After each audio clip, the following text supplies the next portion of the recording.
Okay, what I got for a subject tonight is in 1977 I bought an Ariel that had been used very little, and it was sold by Northwest Cycle in 1953 to somebody in Winnipeg, I don't know who.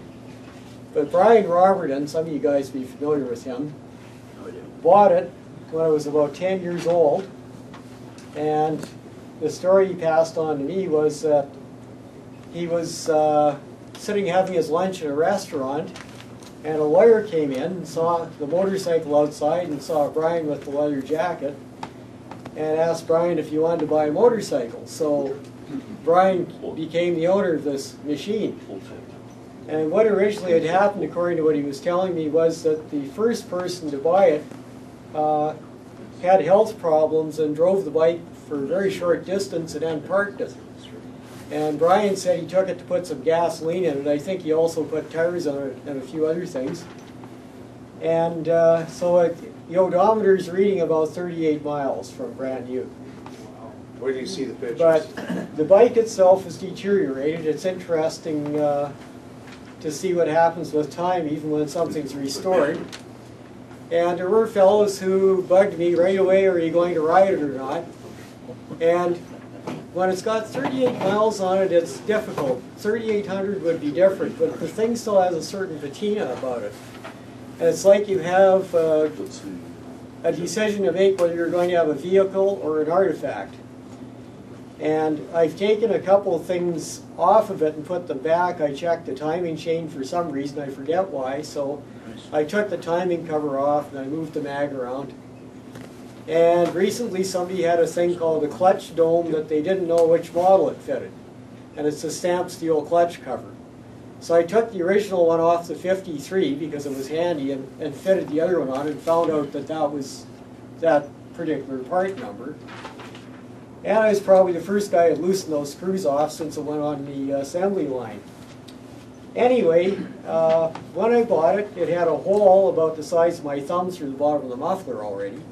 That would have been just from combustion products from the machine getting the wet condensation get in an exhaust system.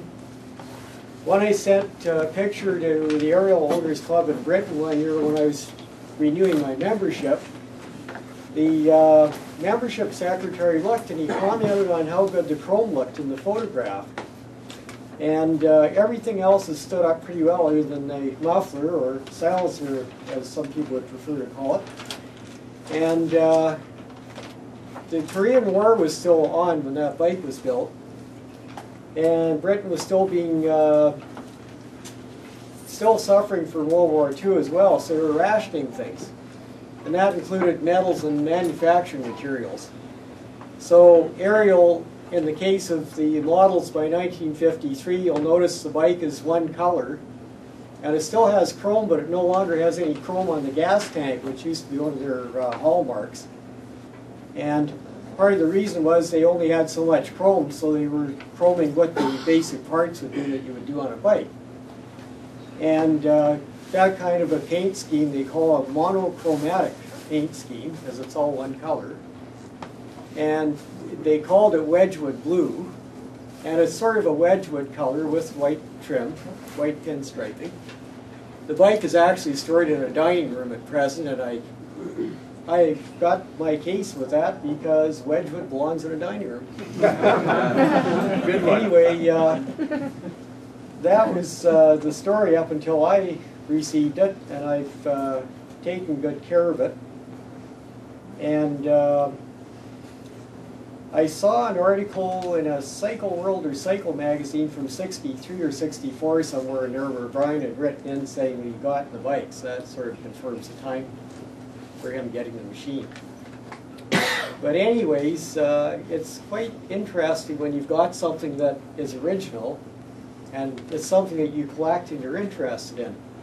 The really fun part is I have exhibited the machine at bike shows, and I don't do it much because it's usually cold out, and unless you have a heated vehicle that's the same temperature as a storage space, what happens to it, what did happen to that thing several times, is it gets soaking wet when it goes in and hits the hot air in the building.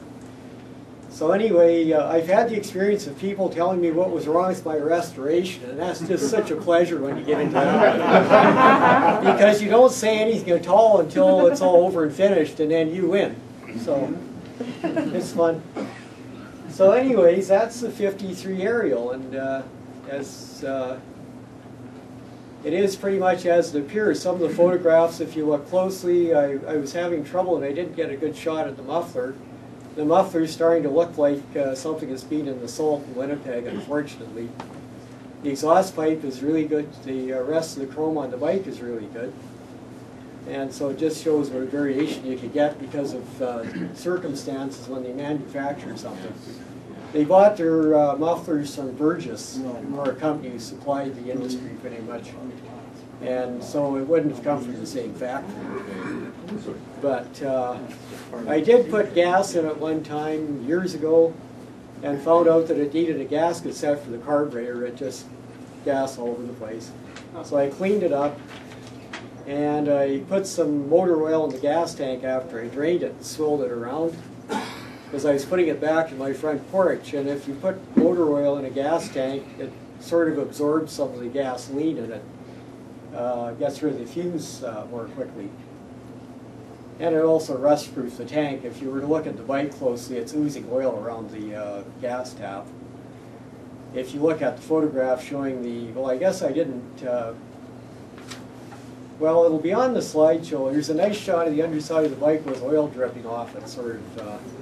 The amazing thing about that bike is for years, the oil pump held all the oil back in the tank, because they have check valves on the delivery and return side of the pumps.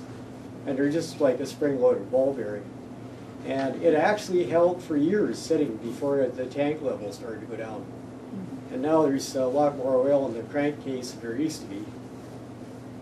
Anyway, that's my story about the 53 Ariel up to this point. Thank you very much, Jim. Can